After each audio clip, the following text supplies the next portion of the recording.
Pero aquí lo que pasó fue, de la mano de la democracia, de la mano de la Constitución y de la mano sobre todo de la crisis y de la gravedad de esa crisis, que por primera vez en nuestra historia los antioqueños fuimos capaces de pensar relativamente juntos. Eso tampoco pues es un sueño, ni que fuimos los niños juiciosos, que nos pusimos, todos nos amamos, todos nos ahorramos. No, eso no fue así, eso fue por necesidad. Jorge, una preguntita ahí. ¿Ahí no apareció de pronto una suerte de caudillismo ya regional? Después, y grave, como siempre. Pero en ese momento fue una real disposición de toda la sociedad, de la academia. Esta universidad fue crucial. Ahorita, yo hacía muchos años no subía al último piso que está el CEAP, pero yo venía todos los jueves, ahora les cuento eso, al CEAP, a unas reuniones de la Consejería Presidencial, pero había 18, 20 mesas como esa en toda la ciudad, y había instituciones como el CEAP que coordinaban, y había diálogos semanales de la sociedad buscando alternativas. Ahora hablamos de eso. Entonces, en la primera etapa, ¿cómo te llamas vos? Harold. La primera etapa no hubo caudillismo, fue, yo creo que un sueño en el sentido de que hubo como un liderazgo colectivo, obviamente hubo gente que tomó ciertas decisiones, pero hubo un momento en donde, de la mano de ciertas suertes, por ejemplo, el metro ya estaba aprobado, ya estaba en diseño, ya estaba en construcción, ya el crédito era un hecho. Aunque el metro estuvo parado unos años, ya el gobierno alemán, el gobierno español empezaron a tener lo que normalmente con esos megacréditos aparece, que es cooperación.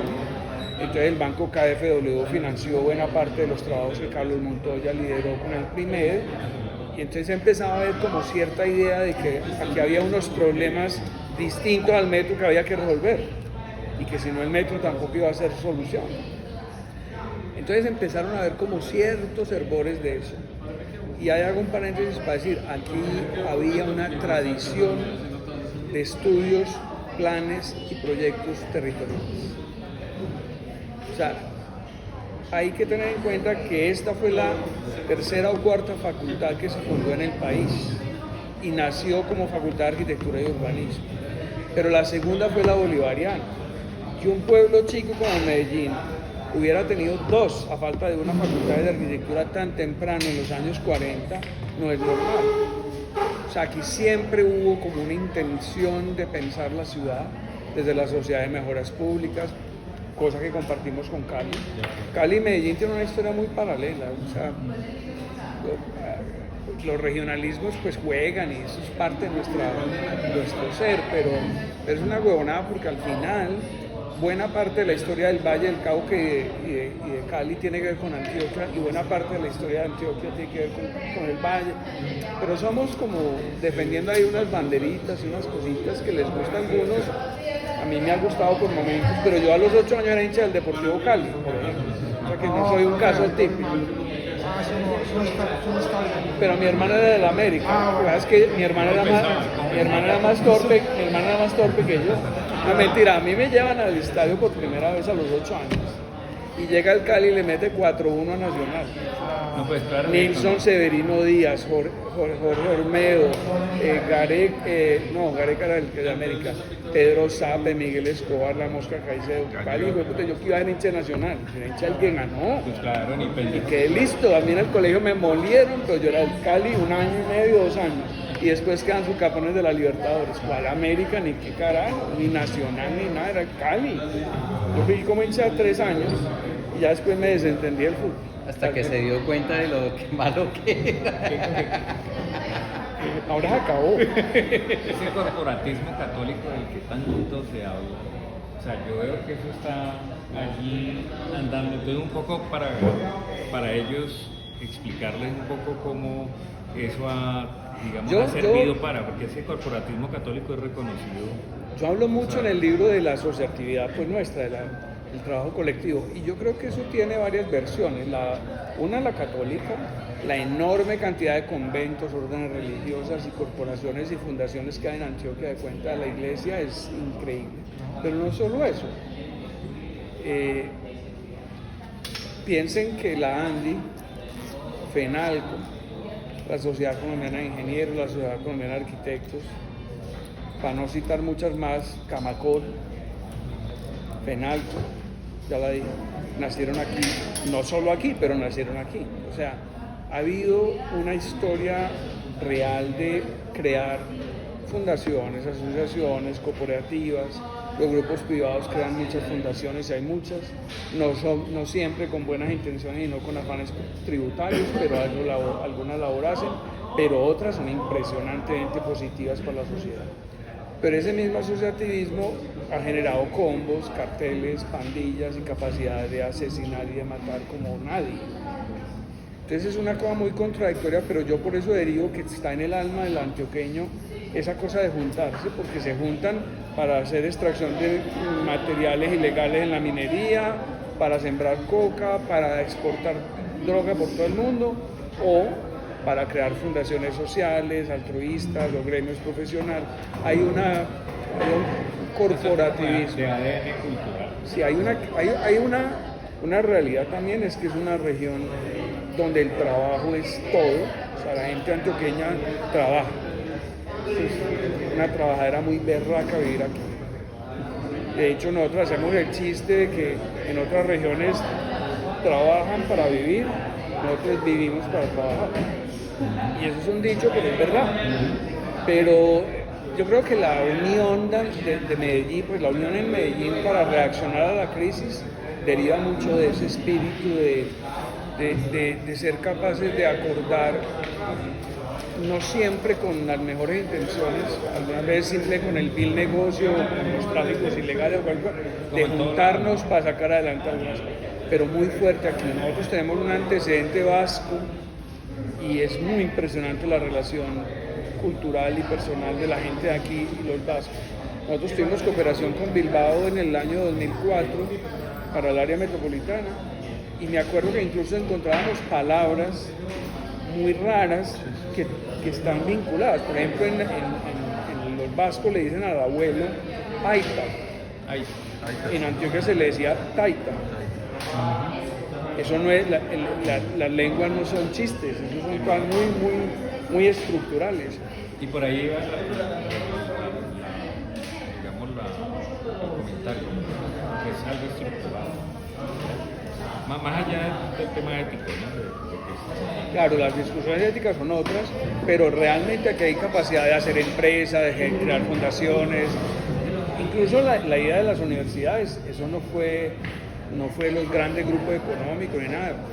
Cuando las batallas entre liberales y conservadores nació la bolivariana, ¿por qué? Porque un grupo de estudiantes de Derecho, obviamente es más complejo, pero lo estoy contando rápido, un grupo de estudiantes de Derecho conservadores de la Universidad de Antioquia entran en conflicto con la organización de la facultad y se van para donde el arzobispo y le dicen creemos una universidad, una facultad de Derecho, digamos, católica.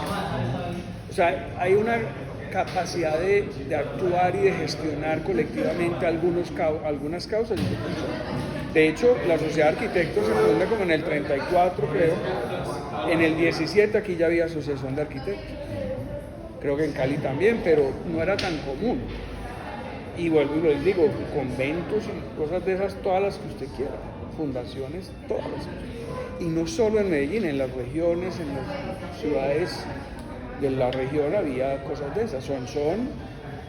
Todo el mundo dice que los Jaramillo que están en todo el país son o descendientes de don Lorenzo Jaramillo o del Caballo, porque él fue el que emprendió, digamos, en buena medida la colonización. Y entonces ese chiste lo vi aquí en la Facultad de Historia. Roberto Luis Jaramillo, un historiador, decía: negrito, usted tiene que ser descendiente del Caballo. Yo le dije: ¿por qué, weón? Porque la que no se comía don Lorenzo se la comía el Caballo.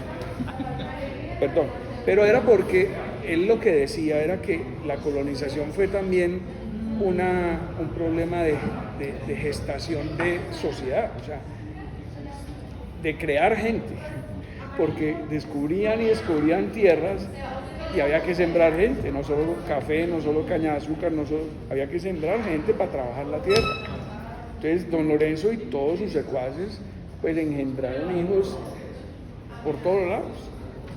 Y por eso hay tantos Jaramillo, y los que somos así oscuritos somos como del lado del Caballo. pero es molestando. Pues. Entonces, eso pues un poco del ser antioqueño, pero si hay una historia como realmente fuerte de ese trabajo de hacer causas comunes.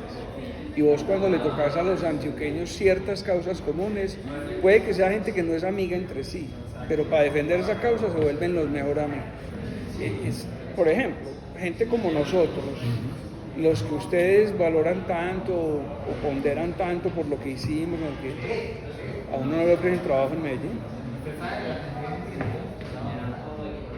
Simple. Si usted no es de los combos o de las mafias o de las élites que toman las decisiones, usted no entra. Y lo saludan y lo ponderan y también escriben por que uno es importante, pero no lo llaman a trabajar. Ningún empresario, ninguno de esos blancos te llaman a vos, llaman a otros, que sí son herederos de las élites o sea, esto es una sociedad muy complicada. Esto no es pues el reino del amor, y por eso les digo, no nos juntamos porque nos amamos todos, sino porque había un problema tan grave en que no había quien se salvara. Yo a veces coloquialmente digo que es como el símil de vos te ahogás te caes en el mar en el Titanic y vos no sabes nadar. Y está el que te roba a tu novia con un salvavidas. Vos inmediatamente te vas a hacer amigo de ese huevón y lo perdonás, porque te tenés que salvar. Eso fue lo que le pasó a Medellín.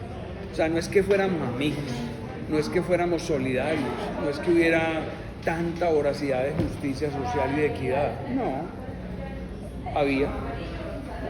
El catolicismo algo de eso engendra de todas maneras, pero sobre todo había una necesidad de sobrevivencia. Que la economía y los industriales estaban en la peor etapa de su historia. Y en los barrios estamos en la peor etapa de nuestra historia y en todo estamos en esta peor etapa. Entonces, todo eso generó pues, las facultades, no solo las de arquitectura, sino las de sociología, que había varias, las facultades de comunicación pública jugaron un papel fundamental, porque parte de lo que pasó fue que por primera vez nos contamos qué éramos y cómo éramos y qué estaba pasando. Entonces, ahora les cuento un poquito el papel de la consejería en eso. Pero todas las facultades de ingeniería, entonces todo eso generó que cuando empezó este proceso de ponernos en común a pensar en qué hacer, ¿dónde estaban las soluciones? En las facultades. ¿Dónde estaba el conocimiento, los estudios, los diagnósticos, los proyectos, los propósitos, la capacidad de planear en las universidades?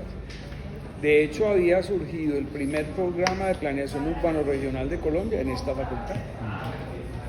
Y estaba el INER, el Instituto de Estudios Regionales en la Universidad de Antioquia, que no tiene arquitectura, ni urbanismo, ni nada de eso, es más desde las ciencias sociales y otras ciencias. Y de derecho, y los politólogos y tal. Pero como que en ese momento lo que pasó fue que la sociedad echó mano de los académicos, de los intelectuales, de los líderes sociales, de los líderes empresariales, de los políticos. Todo el mundo entendió que o lo cambiábamos o nos cambiaba la situación a peor. Entonces, para terminar esta primera parte, César Gaviria, pues en parte es presidente por Pablo Escobar y los del cartel.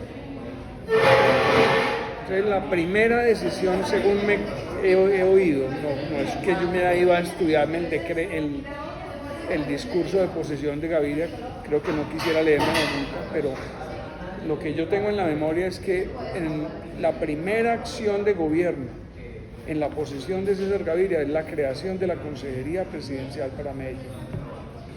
Y la creación de la Consejería Presidencial pretendía ser un instrumento de comunicación, como una especie de ministerio especial que conectara al presidente con los gobiernos locales para buscar alternativas. Tiene la brillantísima, yo creo que es una de sus mejores decisiones en la vida, designar a María Emma Mejía. No sé si fue él o muchos con él o fue un consenso, pero designaron a María Emma Mejía. ¿Yo por qué digo que fue una gran decisión? Por un lado, por el talento y las capacidades que ella evidenció después, pero porque María Emma era una mujer que ya estaba en el mundo político, porque ya había estado en Focine y en el Ministerio de Cultura y toda cosa, pero María Emma era de la élite aristocrática de Medellín. Entonces tenía la posibilidad de interlocución con la clase dirigente de Antioquia. Digamos, a ella le abrían todas las puertas. María Emma tenía formación de comunicación pública, de periodismo, y entendió que lo primero que había que hacer era oír la voz de todo el mundo. Esa es mi versión, eso es más complejo, pero es una versión simplificada. Y María Emma terminó siendo una persona que era capaz de entrar a un barrio caminando, y aunque le dijeran que Pablo Escobar estaba arriba, ella entraba. Ella la terminaron llamando cariñosamente la Monita. Era una mujer hermosísima, había sido modelo y bueno, era una mujer muy especial. Pero la consejería de María Emma, el enfoque que ella logró darle fue no competir con el alcalde, no competir con los políticos. Era como una organización catalizadora de la sociedad. Y su rol fundamental fue conexión, integración, conversación, diálogo social, y sembró no solo el proceso, sino una cosa fundamental después, y es que toda esa generación de casi sicarios o casi terroristas o víctimas del conflicto terminaron siendo líderes sociales, activistas sociales y personas fundamentales en la democracia. Esto no es carreta, yo trabajé con él, es mi amigo, se llama Alejandro Granda, fue subdirector financiero del área metropolitana con el gobierno de Fajardo, profesor de economía de la Universidad de Antioquia. Alejo fue guardaespaldas de Pablo Escobar. O sea, eso es real. Y ese proceso rehabilitó gente como Alejo, que solo 12 años después de la muerte de Escobar es el subdirector del área metropolitana, manejando $1 billón de presupuesto anual. Pues, ¿a quién le cabe? Entonces son como las caricaturas, pero las caricaturas muy bonitas de lo que pasó aquí. Entonces eso lo engendró la consejería, porque la consejería hizo el trabajo, digamos, de intercomunicación del Estado con la sociedad y de la sociedad con el Estado. Al principio, el Estado no podía entrar a un barrio. Con la consejería empezaron a derrumbarse barreras, a derrumbarse. Y la consejería creó muchos programas, uno muy bonito que se llamó Arriba mi barrio. Era un programa de televisión presentado por María Emma personalmente. Y los protagonistas eran la comunidad. De hecho, pasó muchas veces que una persona que estuvo en el programa al mes fue asesinada o fue apresado como asesino. Eso es verdad. Entonces María Emma sembró Arriba mi barrio, un programa que duró hasta hace 4 o 5 años en la televisión pública. Crearon canales de televisión pública.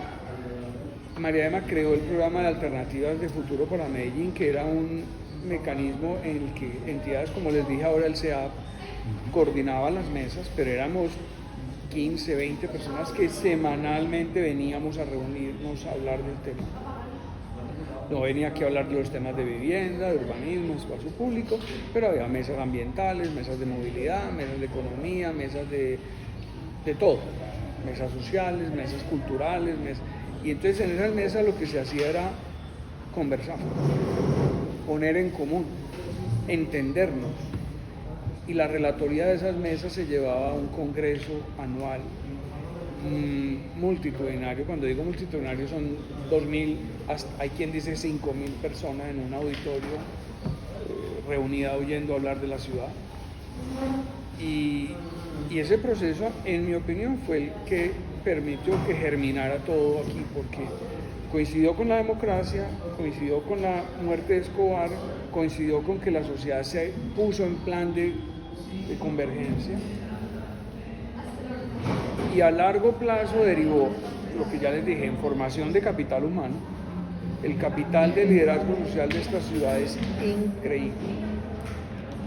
Hago un paréntesis, hay una organización ahora que se llama Sumando Voces, no tiene personalidad jurídica, no existe, es un chat, pero nos escribimos todos los días. Pues ahí estamos más de 180 organizaciones de la sociedad civil y conversamos.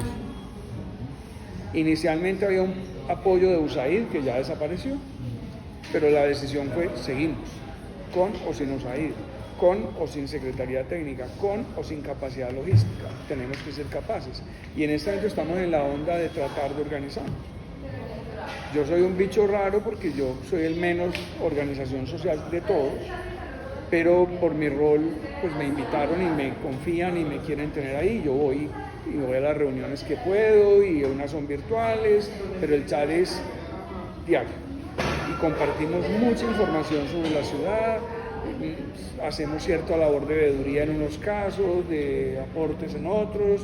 Por ejemplo, el año pasado, cuando se hizo el plan de desarrollo, logramos insertar más de 39 proyectos nuevos en el plan de desarrollo con indicadores. Y ese fue el resultado de esa organización. Todo desinteresadamente, no hay un peso de presupuesto. Entonces, eso es Medellín. ¿Cómo fue esa participación en ese plan de desarrollo? ¿Cómo llegaron ahí? Pues tratamos de contactar a la dirección de planeación. ¿Ustedes mismos los buscaron? Por suerte, no es común porque la anterior administración de Federico Gutiérrez nos borraron. La directora de ese primer año me llamó por el chat que quería hablar conmigo, entonces yo me reuní con ella y cuando nos reunimos me dijo ayúdenme, que esto es muy complejo y quiero sumar gente. Entonces yo le hablé de sumando voces, me dijo, entonces le dije, pero somos independientes, no aceptamos ninguna injerencia. Y dijo, no, es buenísimo. Entonces logramos empezar a reunirnos, nos compartió información de base para poder trabajar y nosotros empezamos a trabajar, le propusimos los proyectos y las inserciones en el plan, ella recibió los documentos, se comprometió públicamente en una rueda de prensa a decir, vamos a analizar. Nosotros presentamos creo que 44 propuestas, incorporaron 39, una maravilla pues, pero además con los indicadores, pues, con todo. Hay que hacerlos porque Y entonces eso fue muy bonito, pero eso fue así, no es una cosa tan institucional como uno soñaría, sino son cosas así de la sociedad civil. Pero entonces esto es herencia de esa época. Y personas como Alejo, el que yo les conté que fue guardaespaldas de Escobar, hay decenas. Incluso líderes barriales que cuando yo trabajé en planeación, pues los conocí. Luego durante 10, 15 años no los veía. Incluso ya hay gente que son líderes de las JAL, algunos son concejales, algunos se los robó la politiquería.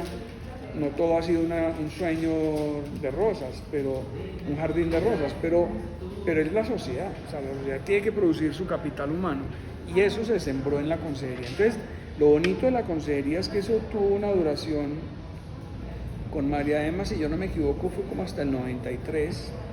Ahí entró Jorge Orlando Melo, imagínense el nivel, que es uno de los mejores y más importantes dirigentes que ha habido en este país, por eso ya no es dirigente de nada, porque si es tan bueno es mejor que se quite de ahí. Después él se fue y entró otra persona, pero por ejemplo, yo me acuerdo caminando un sábado, nunca me voy a olvidar, por el barrio abajo de la biblioteca La Quintana, toda esa quebrada, con guardaespaldas, pues, policías hasta pero yo era de la facultad, entonces íbamos como facultad porque él quería, ya se empezaba a hablar de una biblioteca, de un centro cultural en ese corredor. Se demoró 15 años la ciudad para hacerlo, Fajardo la hizo, pero eso se sembró en la consejería. O sea, muchas discusiones de lo que pasaron 15, 10, 12 años después, empezaron antes. Entonces, lo bonito de la consejería es que eso termina, la culminación de eso es como el 95, y justo en ese momento el alcalde, Sergio Naranjo, que nadie le agradece mucho, pero yo creo que hizo cosas importantes, emprendió el plan estratégico. Cali también lo emprendió, Bogotá también lo emprendió con la metodología CIDEOS de Barcelona, que eso fue una moda latinoamericana, iberoamericana de planes estratégicos de México hasta Argentina y tal, pero Medellín lo hizo bien, porque ya tenía esa inercia de la consejería, entonces toda una generación de académicos, de intelectuales, de algunas personas que tenían influencia en los gremios, ¿no? Que lograron que la alcaldía emprendiera bien ese plan, y ese plan duró del 95 al 97, y si uno lo lee, los 5 lineamientos, los grandes lineamientos estratégicos del plan, son lo que rigió a Medellín hasta ahora. O sea que mi tesis personal es que lo que hicimos en los 90 fue muy hablar, muy conversar, muy diagnosticar, pero ahí se sembró todo. O sea, lo que está pasando hoy, incluso los árboles de los corredores verdes que estos pendejos propagandizan, para poder bajar 2 grados centígrados de una ciudad a punto de vegetación, no se trata de sembrar una jardinera. O sea, esto es una cosa muy distinta. Eso empezó, ahora les puedo contar la historia del alcalde verde y una cantidad de cosas que se inventaron en los 90, pero muchos de esos árboles estaban sembrados hace 25 años. Como en Cali, la señora Arboleda. sembró Sofía Arboleda. sembró hace décadas, eso no sembró hace una semana, ¿no? No es la alcaldía, puede que la alcaldía los cuide, pero entonces eso fue muy importante porque lo que pasó, vuelvo y digo, en los 90 sembró todo. Entonces, consejería y plan estratégico cubren casi toda la década. En ese mismo proceso, por ejemplo, nació la campaña Quiera Amor por Medellín, que ahora la están tratando de asociar al paramilitarismo y a otras cosas, pero en ese momento era una verdadera campaña cívica promovida por un no antioqueño, un catalán, Michel Arnau, el papá de Lucas Arnau, el cantante, que es un publicista muy importante que se vino a vivir a Medellín, y él un día le dijo a los empresarios: hay que crear una campaña de esta, y eso se volvió un programa público, y pues el regionalismo afloró, y Medellín usó ese programa para asuntos no solo sociales, sino incluso económicos. Compré productos hechos en Medellín. Bueno, entonces en ese momento yo creo que se gestaron otra cantidad de procesos. Por ejemplo, las cámaras de comercio, hay varias, pero la más importante, que es la de Medellín para Antioquia, que es la más grande, lideró un estudio Monitor. Entonces, del estudio Monitor surgió toda la estrategia de reinvención de la economía industrial y de la gran economía. Eso se hizo. O sea, las conclusiones del estudio Monitor orientaron la transformación de la economía, y esa transición de la economía manufacturera a la economía de servicios, eso no fue pues que pasó. Sí pasó, había unas razones estructurales para que eso pasara, pero también hubo mucho esfuerzo, mucho trabajo para que eso pasara. Otras cosas que me acuerdo de memoria, la influencia de la academia. Esta facultad, a través del SEA, propuso el sistema municipal de planeación. Desde el año 96 es una política pública aprobada por la ciudad, y hay sistema de planeación municipal que arranca desde el árbol nacional con el Plan Nacional de Desarrollo, el Plan Municipal de Desarrollo, el Plan de Ordenamiento y todos esos planes, hasta los planes de desarrollo local en los barrios. Y eso es creación del SEA. Jorge, una pregunta con respecto a eso, pero tú hablas como yo participé como facultad. Yo era el decano. Ah, tú eras el decano. Pero a mí me mandaban, yo no había pero el decano de la facultad de la Nacional. No, de la Bolivariana. Ah, ahora les cuento esa porque es que es más emocionante para mí. No, resulta que es que yo era un estudiante normal, pero era muy interesado por los asuntos de la ciudad. Recién graduado me nombraron director ejecutivo de la Sociedad de Arquitectos, que es como uno empieza. Pero yo era muy activo y tenía como un liderazgo del movimiento estudiantil y toda esa cosa. Y estando en esas, a pesar de que la universidad era pontificia y católica, nada que ver con la Javeriana, es otra cosa. La universidad desde el origen tenía egresados, profesores y estudiantes en el consejo directivo. Curiosamente, lo que la universidad pública se gastó 50 años, la Bolivariana lo tuvo desde el 42. Entonces, por cosas de la vida, había habido un decano, un gran decano, pero muy mayor, muy quieto, muy inactivo. Entonces los estudiantes promovieron y valga la versión, a mis espaldas, que yo fuera decano. Yo era un muchachito, yo tenía 28 años. Entonces, pues resulta que no me eligieron porque mi Dios es muy grande, como dicen los curas. Pero el decano elegido no aceptó.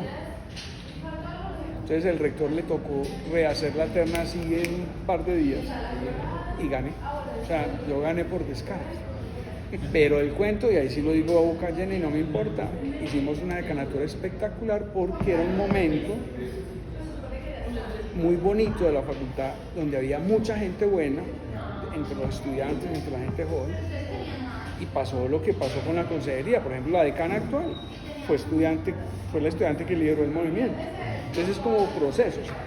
En ese momento la facultad se volvió la facultad más viva de la ciudad y se volvió como un laboratorio de la ciudad. Y claro, ahí invitamos a Joan Espera, Elvira Vélez, Alejandro Echeverri, Carlos Pardo, Juan Manuel Peláez, Felipe Uribe, todos los que después fueron importantes. Es en la bolivariana, ¿no? En la bolivariana. Pero en ese momento además aquí nombraron 3 decanos sucesivos que habían sido bolivarianos y que eran amigos nuestros. Entonces por primera vez las dos facultades organizábamos los seminarios internacionales de arquitectura juntos. Los seminarios fueron muy influyentes porque aquí trajimos más de 80 arquitectos del mundo a Medellín. De hecho, Benjamín, Pacho Ramírez, todos ellos venían a Medellín a ver las conferencias. Aquí estuvo Sisa, estuvo Soto de Moura, estuvo Méndez de Arrocha, estuvo Fernández Galeano, Ferrater, Bonel, pues todos estuvieron aquí, en medio de las balas. Entonces era muy curioso porque era una facultad muy viva. Y bueno, entonces la facultad la volvimos una facultad con mucho sentido hacia la ciudad. No había ejercicio alguno en la facultad que no tuviera un problema concreto de Medellín. Y vaciamos la facultad a la ciudad. Entonces nos entrenamos en los problemas de Medellín, nos formamos con los problemas de Medellín e hicimos lo que ya venía haciendo este tipo de facultad por su naturaleza pública, también desde la facultad privada. Pero el énfasis aquí era mucho más político, antropológico, de ciencias sociales, también del territorio, pero bolivariana era la típica facultad histórica del proyecto de arquitectura, el diseño urbano y esas cosas. Entonces nos complementamos muy bien. Ahora se voltearon los papeles, no se voltearon, ahora esta facultad también es líder, o sea, los mejores diseñadores de la región son de aquí. Pero en los 90 entonces pasó eso en la bolivariana se volvió como un hervidero de la ciudad y era real. Y nos tomamos muchos problemas de la ciudad en nuestras manos y tuvimos, por cosas de la vida, nosotros trajimos a Manuel de Solá Morales y tuvimos una relación muy hermosa con él y Manuel nos abrió la puerta de la facultad en Barcelona. No teníamos convenio, él me dijo, si nos ponemos a firmar un convenio, nos podemos gastar 2 años en que el consejo directivo de la facultad lo apruebe. Hagamos todo y nosotros nos escribíamos por fax. Yo le mandaba la lista de los estudiantes que iban y él al final del semestre me mandaba las notas a mano, los comentarios de los profesores y yo hice un acuerdo con el rector de que los convalidábamos. Entonces empezamos a tener estudiantes y profesores que iban a Barcelona y estudiantes y profesores de allá. Estudiantes no vinieron 2 o 3 profesores, María Ruber de Ventos, que fue la gran investigadora de CERP, por ejemplo. Yo estuve, me acuerdo la anécdota, yo empujándola por el culo para que pudiera tomar un techo de una casa de CERP porque no podíamos subir, entonces se trepó en una reja, se iba a caer y yo la sostuve y ella tomó la foto y esa foto estuvo... La única forma de tomar la foto fue que sostener el culo. Pero nos hicimos más amigos y esos años fueron impresionantes porque la facultad era como un hervidero, o sea, era increíble. Y claro, el decano era yo, no parecía un decano, entonces éramos igualitos los estudiantes, los profesores. Imagine uno, pues los profesores eran Felipe Uribe, todos teníamos la misma edad, o sea, Cacho y yo teníamos la misma edad, todos éramos como una pandilla y nos dejaban hartos, o sea, el rector nos dejaba. Y eso era una energía incontenible realmente, pero no fue que yo fui el decano, es que éramos todos, era como un momento virtuoso en que se junta una especie de orquesta y toque y el concierto sale bien. Entonces fueron 8 años de continuidad, de mucha actividad. Y con la relación con Manuel Solá Morales decidimos crear el Laboratorio de Arquitectura y Urbanismo. El laboratorio pretendía ser un lugar para la investigación en los asuntos urbanos, pero en ese momento, le estoy contando todos los detalles de la historieta, a mí me ofrecieron la dirección de planeación. Y lo más inteligente que hice fue decir que no. Yo le dije al alcalde, vea, es que usted no puede comparar manejar el Dream Team de los arquitectos de la ciudad en la Bolivariana a venir a manejar una problemática como la... Yo ni tengo formación, ni tengo experiencia, ni soy el personaje, pero cuente con la facultad. Y ahí lo que pasó fue que, posesionado el alcalde, al mes nos llamaron para hacer un estudio asociado a los pies descalzos. ¿Vieron los pies descalzos? ¿Lo conocen? Sí, sí, sí. Bueno, no lo vimos ahora. Yo creo que ese proyecto es piloto y es el que cambia la mentalidad sobre el espacio público. Nosotros hacemos en 3 meses el estudio, hicimos una especie de, lo llamamos plan parcial, pero no era técnicamente un plan parcial, era como un plan maestro. Y en la presentación yo no diseñé nada, yo no fui arquitecto, yo ahí era como el decano. Pero era el que hablaba con el alcalde, con el gerente PM, el que manejaba los hilos para que nos dejara. Y entonces en la presentación final, Ani, Roby y Felipe utilizaron una técnica de collage para mostrar el proyecto. Y cuando terminó, mostramos diapositivas de lugares del mundo y al lado Medellín. Entonces, cuando uno ve ese horror que era Medellín, la calle San Juan, que era una calle horrible, y uno ve las Ramblas de Barcelona o el Paso de la Castellana, entonces empieza a ver otra cosa. Y el alcalde preguntó, ¿yo qué tengo que hacer para que eso pase? Y yo, como tenía confianza, le dije, contratarnos. Y yo no estaba haciendo pues, nada corrupto, porque yo estábamos ayudando a la ciudad, era gratis. Y efectivamente había un convenio de investigación entre EPM y la Facultad de Ingeniería nuestra. El grupo de energía de la Bolivariana era el más importante del país. Entonces tenían contratos muy grandes. De esa época, me acuerdo que hablaron de 1.500 millones de pesos, que era mucha plata. Y entonces el gerente de EPM y el rector se pusieron de acuerdo y destinaron una partecita de la plata para contratar a Ani, a Jovi y a José Felipe. Diseñamos el proyecto y lo construimos en año y medio. Son 42.000 metros cuadrados de espacio público. Y fue un espectáculo. Y yo creo que ese proyecto cambió la historia del espacio público en Medellín. Una de las cosas que yo sostengo que pasaron es que todas nuestras ciudades fueron ciudades diseñadas desde la ingeniería de tráfico. Y los años 90 en Medellín son el triunfo del urbanismo sobre la planificación tradicional. O sea, se logra que hubiera un cambio conceptual en planeación, en la alcaldía, en EPM, en todas las instituciones y en la sociedad, de que los arquitectos y los urbanistas, los diseñadores urbanos, los paisajistas, teníamos algo que decir sobre la ciudad.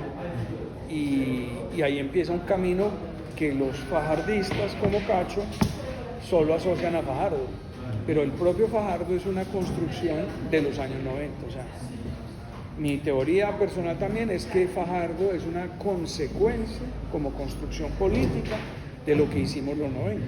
De hecho, Sergio, que es el artífice de ese momento tan estelar, él no vivía en Medellín. Puesto que ustedes no sabían que Sergio Fajardo no creció en Medellín. Sergio sale del colegio, de mi colegio además, se va para Estados Unidos a estudiar sus matemáticas y su doctorado y viene a trabajar en los Andes y vive en Bogotá.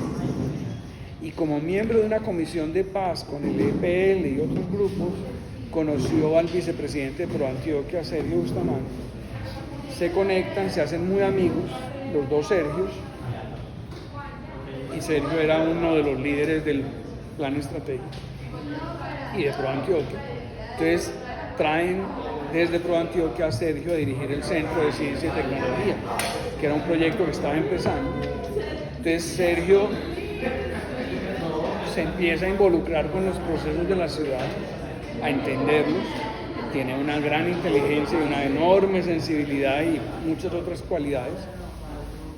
Y Sergio Cuando se acaba el plan estratégico, con un grupo como de 20 y pico personas, algunos de aquí del SEAD, al ver que el plan estratégico no sigue, deciden crear un movimiento político. Me acuerdo que coloquialmente, yo no fui de esos, yo no era tan grande pues, ni tan importante, pero me contaban cosas. Me acuerdo que la teoría fue, hay que quitarle la política a los políticos.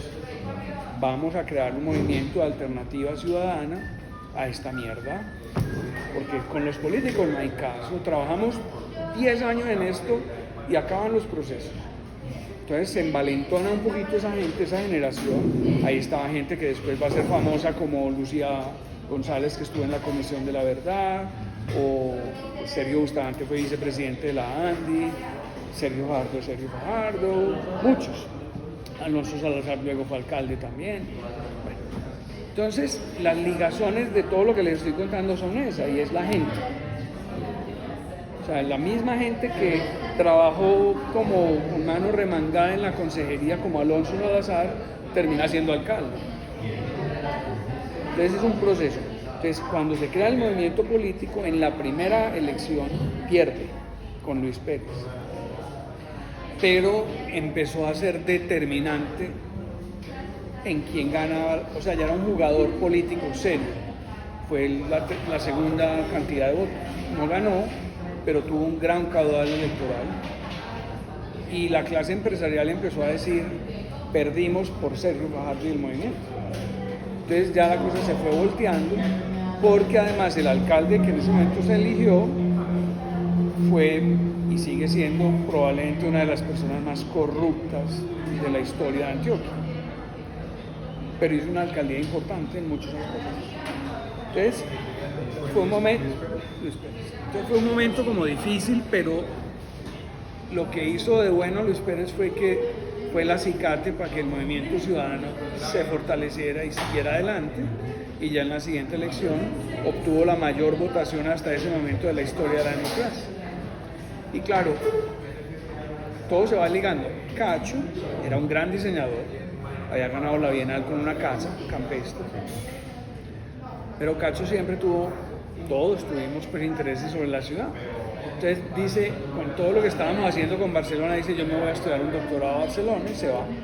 Pero él no se va con el grupo de Manuel, sino con el grupo de Joan Busquets, que es como otra división, que tiene algunos matices y algunas diferencias, y que, digamos, valoran mucho menos la planificación y le dan mucho más el foco al proyecto urbano. Eso sería para una conversación larga. Pero en todo caso, Cacho hace el doctorado, no hace la tesis, hace los estudios de doctorado, pero se conecta con el grupo de Fajardo y tienen una enorme sintonía. Y cuando Alejo vuelve al país, a los 2 años Fajardo es elegido alcalde, y Alejandro llega como en mayo del 2001 y la elección es en el 2003. Entonces alcanzó a estar en la gestación del movimiento de la plataforma nueva para la siguiente alcaldía, y ahí aparece el urbanismo social. Que lo que tiene el urbanismo social, como ya les digo, es que recoge muchos proyectos o mucha historia de trabajo del urbanismo anterior, pero que no tenía ese empaquetamiento teórico y conceptual que ellos le dieron. ¿Por qué digo esto? Porque les voy a mencionar proyectos que ustedes seguro conocen y que ninguno es del urbanismo social. El primero es el Metrocable. Metrocable lo hace Luis Pérez. Ustedes conocen la Plaza de Cisneros, de Juan Manuel Peláez y Luis Fernando Peláez. Eso es de Luis Pérez. Conocen la Biblioteca EPM, de Felipe Uribe. Eso es de Luis Pérez. Conocen el Parque de los Deseos en el norte, al lado del Jardín Botánico. Eso es de Felipe Uribe, en el gobierno de Luis Pérez. Conocen la remodelación de la Plaza de Toros en un centro de espectáculos. Eso es de Luis Pérez. Conocen Plaza Mayor. Eso es de Luis Pérez. Entonces, Medellín no se lo inventó el urbanismo social. Lo que hace el urbanismo social es tomar unas ideas que habían empezado desde el primero, que habían seguido con la consejería. En la consejería había un programa que se llamaba Núcleos de Vida Ciudadana.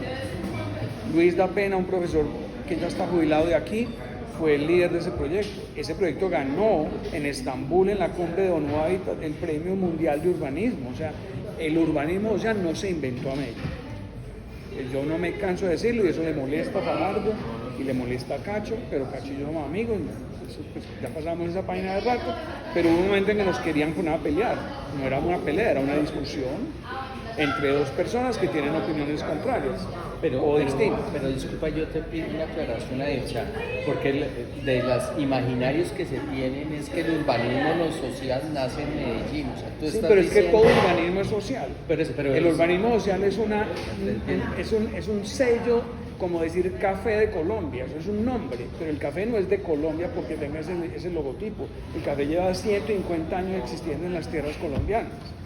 Entonces, no estoy minimizando la importancia de lo que hizo Fajardo y Alejandro y todo el grupo, pero en un momento fue muy enojoso porque todos nos sentíamos desconocidos si no éramos del clan.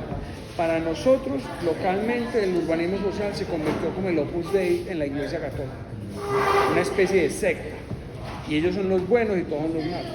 En un libro que acaban de hacer Fajardo y Cacho, Sergio Fajardo dice que las uvas no son urbanismo social. Explíqueme esa pues. O sea, entonces, ¿es un sello político o es urbanismo? Si es urbanismo social, un concepto de urbanismo, las uvas son plenamente un proyecto de urbanismo social. Y no hay que tener dos dedos de frente, pues. Pero Fajardo lo publicó diciendo, no es urbanismo social. Claro, yo creo que Fajardo lo ve desde la política. No es la política del urbanismo social, la política que él trató de instalar, porque eso tuvo matices, tuvo cambios. Pero esto es importante. Entonces, yo les quiero dejar también ese mensaje. El urbanismo social es simplemente un momento de 8 años. Dicho por ellos, no por mí. Si yo lo dijera en mis palabras, yo creo que lo que hemos hecho es un proceso social con el urbanismo como herramienta. De 2 décadas. De 2 o casi 3. Sí, de acuerdo. Es que piensen que en el año 84, uno de los arquitectos mayores de aquí, Carlos Julio Cali, con Luis Fernando Arbeláez, otro de los mayores, con Laureano Forero, otro de los mayores, es como el Jaime Cárdenas de aquí. Crearon un taller en la oficina de ellos para trabajar el centro de Medellín, año 84.